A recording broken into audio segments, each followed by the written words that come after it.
Kabar kepergian Empok Alpa pada Jumat pagi, 15 Agustus 2025, membawa duka mendalam bagi keluarga dan dunia hiburan Indonesia. Kini, suaminya, Aji Darmaji, harus menjalani peran berat sebagai bapak sekaligus ibu bagi 4 anak mereka, termasuk sepasang bayi kembar, Raffi dan Rafa, yang baru lahir Oktober lalu. Berita keduanya sempat rewel dan harus dilarikan ke rumah sakit mengundang simpati publik. Terkait kondisi bayi kembar, Aji menceritakan pengalaman haru semalam sebelumnya.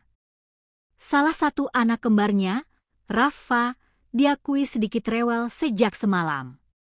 Ya kurang sehat, agak rewel semalam. Terus kalau orang dulu kan bilang, mana pakaian emaknya tempelin tuh, gitu. Mana pakaian terakhir emaknya?